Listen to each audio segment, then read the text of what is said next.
여러분 안녕하세요.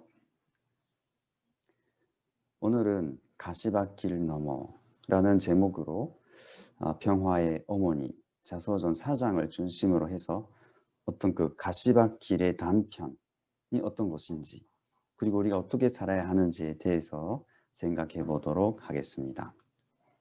먼저 말씀 훈독하겠습니다. 이제 종교적 분파로 인한 갈등은 멈춰야 합니다. 하나 되지 못한 혈통과 그로 인한 분파를 기필코 정리하겠다는 것이 나의 결심이었습니다. 네, 이 말씀 가지고 참 어머님은 모든 것을 하나로 만들겠다, 그런 결심과 더불어 이렇게 뜻길 오셨구나 라는 것을 알 수가 있겠습니다. 네, 근데 그때 당시 세상 사람들의 비판, 비난 얼마나 많았습니까? 이렇게 나와 있습니다. 사람들의 몰이해와 비난이 커질수록 계몽전도에 더 박차를 가했습니다. 나중에는 젊은 청년들 뿐만 아니라 중고등학교 학생들도 발벗고 나섰습니다. 전도나 계몽 활동에 참여한 사람이 하루 3끼를 온전히 챙길 수는 없었습니다. 선배 가정님이라면 다 아시는, 스스로 겪으신 그런 것들이겠습니다만은, 그때 당시 우리 교회에 대한 비난, 몰이해 얼마나 심했었을까요? 그렇지만 그것이 가시밭길이라기보다 커질수록 계몽전도에 더 박차를 가했다고 합니다. 그리고 그 열정을 가지고 활동을 했다는 것이죠. 그래서 참 부모님이 그 개척 교회를 가끔씩 방문, 신방하셨다고 합니다. 개척 교회는 대부분 단칸방이었고 강판도 붙이지 못할 정도로 초라했습니다. 교회의 문을 들어설 때면 이곳이 정말 교회가 맞나 의문이 들 정도였습니다. 이 정도 정말 초라한 모습의 우리 교회였다라는 것인데요. 어머님은 또 이렇게 말씀하십니다. 이 비참한 모습은 지금은 세상 사람들에게 하찮게 보이겠지요. 그러나 훗날에는 깃발을 드높여 만국 국민이 사랑을 받을 것입니다.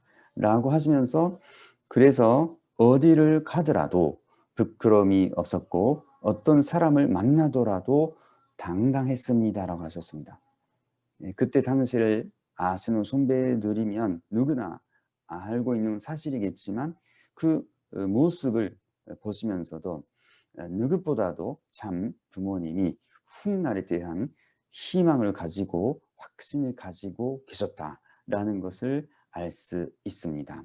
그래서 이런 상황에서 외부적인 그 비판, 박해, 비난들, 어떻게 그것도 가시밭길이겠지만 어떻게 그것을 넘어가느냐 하면 이런 훗날에 대한 희망이라 확신을 가지고 넘었겠다라고 볼 수가 있겠습니다. 그런데 여기서 중요한 것은 가시밭길이라는 제목이 있는 거거든요.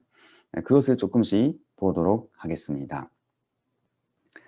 교세가 약간 시절에 세계를 향해 진출해야 한다는 주장에 반대가 없으면 오히려 이상한 일이었습니다. 많은 사람은 변변한 교회조차 없으면서 세계를 목표로 하는 것이 가당키나 하냐고 비웃었습니다. 그러나 도인교회는 애초부터 보다 큰 가치를 추구했습니다. 개인이나 가정보다는 민족과 나라를 위했고 한국보다는 세계 구원이 우선이었습니다. 네, 여기서 주목해 볼 만한 것은 참 부모님이 세계로 진출해야 한다라고 말씀하셨을 때 밖에 사람은 모르지만은 실은 우리 식구가, 내부 사람이 이렇게 비웃었었다라는 사실입니다. 밖에서는 그 비난, 그런 것들은 오히려 그 믿음을 강화시켜 가지고 열정으로 넘어갈 수가 있습니다만은, 이렇게 내부 사람, 제자가 어떻게 세계로 나가겠냐라고 비웃었을 때 참 부모님이 얼마나 마음이 아팠을까요? 이거야말로 가시밭길이 아니었는가라는 생각이 들었습니다. 이건 모두가 아니라 단편입니다. 가시밭길이 아니었는가. 네. 그런데 이것은 한두 번이 아니더라고요. 문 청제가 수감되고 한 달 정도 지났을 때 국제과학통일회의가 눈앞으로 다가왔습니다. 우리 부부가 12년 전에 창설한 이 대회는 세계의 과학자들이 모여 과학과 기술의 미래를 토론하는 큰 행사였습니다. 창설자가 수감된 상태에서 과연 대회가 열릴 수 있을지 근심하는 사람이 적지 않았습니다. 열리지 못할 것이라고 비웃는 사람도 많았습니다. 이것 또한 외부 사람들의 반대도 비판도 있었겠지만 우리 내부에서 열리지 못할 것이다라고 비웃는 사람들 있었다는 것 아니겠습니까? 이런 것들 얼마나 마음 아픈 가시밭길이었는가 하는 것을 느끼게 됩니다. 그러나 참 부모님은 이렇게 말씀하셨습니다. 나는 한마디로 논란을 참지었습니다. 대회는 반드시 열려야 합니다. 이렇게 해서 참 부모님이 가시밭길을 넘어서 오셨다라는 것을 우리는 알 수가 있습니다. 그리고 이 부분은 어머님께서 여성 대회를 많이 시작하셨을 때 이야기인데요. 좀 이러고 보겠습니다. 1990년대 초만 해도 지방에서 행사나 강연을 한다고 하면 사람들은 천마리에 고개를 갸웃했습니다. 특히나 여성들을 상대로 한 강연이라면 아예 손사래를 쳤습니다. 그때만 해도 여성들의 목소리는 작았고 남녀 평등은 허울에 불과할 뿐 어디에서도 사례를 찾아보기 어렵습니다. 이렇게 참 부모님이 가시는 길은 아무도 안 가신 길이었기 때문에 그 자체가 험한 길이었고 가시밭길이었다라고 할 수가 있습니다. 그렇지만은 진짜 가시밭길은 거기에 있는 것은 아닙니다. 이거는 어머님께서 한국 국내에서 그 여성 대회를 승리하셨고 그리고 나서 이제 다음 단계로 일본으로 가야겠다라고 하셨을 때의 말씀입니다. 한국 대회가 마무리되자 나는 다음 일정으로 일본을 잡았습니다. 이 말을 일본 여성들에게도 들려줘야 해요. 그렇긴 해도 한국어로 하면 원래 뜻이 잘 전달되지 않을 텐데요. 그러면 일본어로 하면 되지요.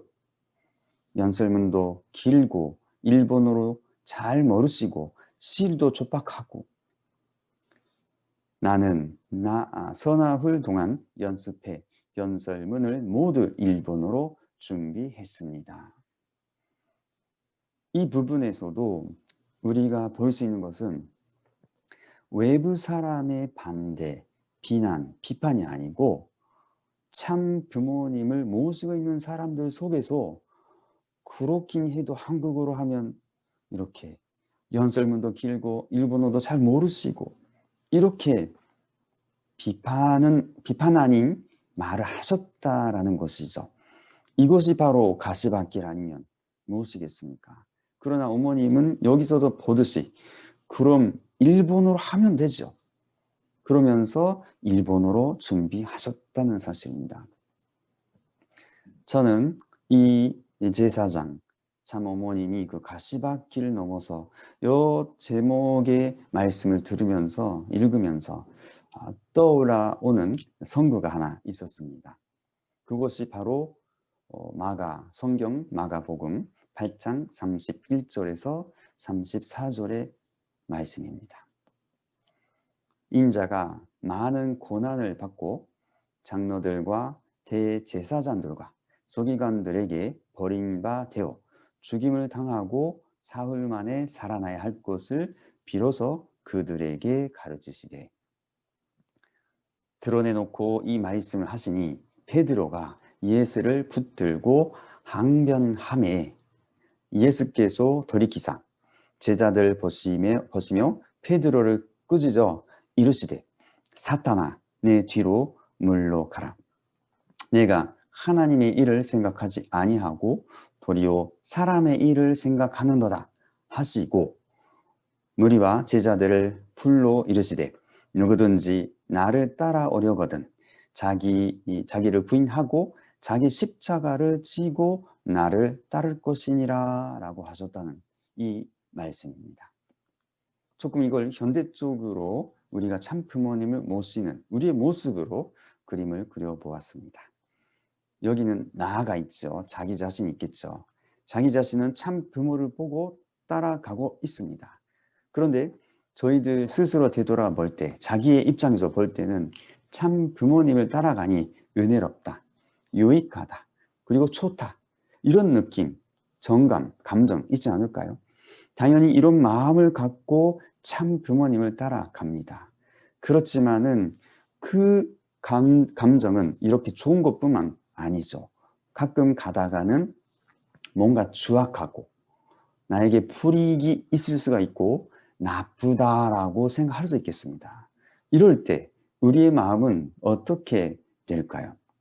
네, 바로 사탄의 조롱을 당해가지고 사탄이 고삐를 땡기니 바로 방향성을 바꿔버리는, 그걸 보고 마마바시는 참 부모님의 모습, 이런 것들이 이 자서전을 통해서 바라볼 수가 있었습니다. 이 부분 조금 더 말씀 드려보겠습니다. 결국은 우리는 나에게 은혜가 있느냐 없느냐, 유익하냐 아니면 좋다 나쁘다, 이런 걸 가지고, 이런 사람의 일을 가지고 사탄이 조종하고 있다라는 것이죠. 네. 그것이 여기 저는 이 말씀 보면서 고삐가 우리에게 달려있구나라는 것을 많이 느끼게 되었습니다. 은혜로울 때는 그냥 가는데 조금이라도 추악하다, 불이익하다, 나쁘다 하면 금방 이 고삐 때문에 땅대로 바라보게 되는 우리의 모습은 아닌가.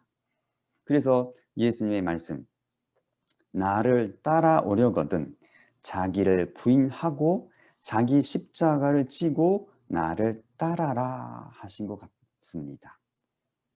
네, 이 부분 조금 더 들어가겠습니다. 우리의 모습을 되돌아볼 때 은혜롭다, 유익하다, 좋다 할 때는 기꺼이 가는데요. 추악하다, 불이익하다, 나쁘다 할 때는 금방 사탄에 인해서 고삐가 땡겨져 가지고 그쪽으로 바라보게 되는 우리의 모습. 이것을 보고 예수님은 자기를 부인하라, 그리고 자기 십자가를 지고 나를 따라라 하셨습니다. 자기 십자가가 무엇입니까? 네, 그렇습니다. 내가 생각하는 이 추악하다, 나에게 불이익하다, 나에게 나쁘다라는 마음, 이 자체를 부정해야 한다라는 말이겠죠. 그렇지만은 잘 생각해 보니 나에게 은혜롭다, 나에게 유익하다, 나에게 좋다라는 그 마음 자체도 사실은 사탄의 고삐가 달려있는 나다, 자기다라고 볼 수가 있겠습니다. 그래서 이 자기 십자가를 지고 나를 따라할 때 나에게 은혜로우니까, 나에게 유익하니까, 나에게 좋으니까 이 자체도 어떻게 보면 십자가다, 십자가로 달려버려야 된다, 이것을 부인해야 한다 라고 볼 수가 있겠습니다. 결국 우리가 가야 할 길은 무엇일까요?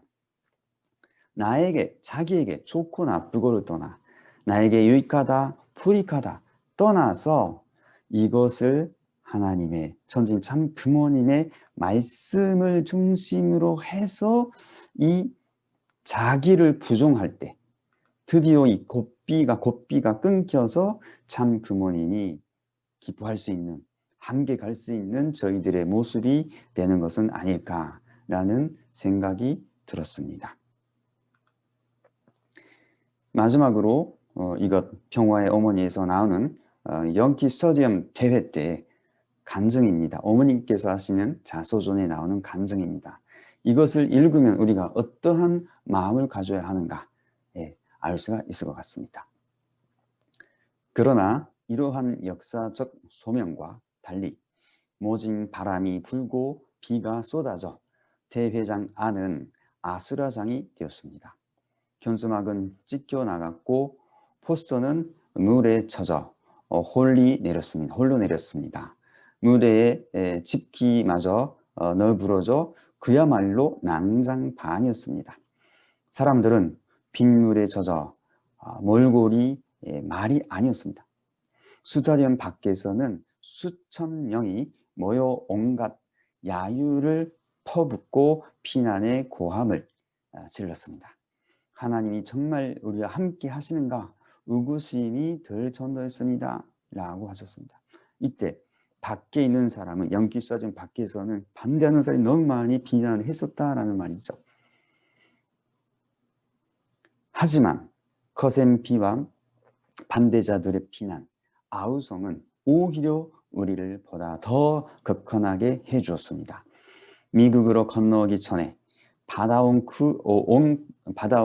그간의 고난과 탄압에 비하면 반대자들의 함성은 되레 응원가로 들렸습니다 라고 했습니다. 네, 그러니까 외부 사람들의 이런 비난 이런 것들은 험한 길이긴 하되 그것 자체가 가시밭 길은 아니었다는 거죠. 오히려 응원가가 됐다라고 하십니다. 자, 감동적인 다음 장면 읽어보겠습니다.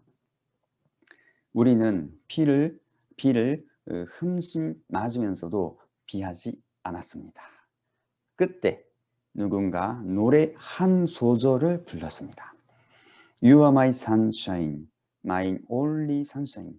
You make me happy when skies are gray. 그것을 신호탄 삼아 모두 한 마음으로 그대는 나의 태양을 불렀습니다. 한 사람의 노래는 곧 응대한 합창이 되어 스타디움에 가득 울려 퍼졌습니다. 모두의 얼굴에 빗물 섞인 기쁨의 눈물이 철철 흘러 넘쳤습니다.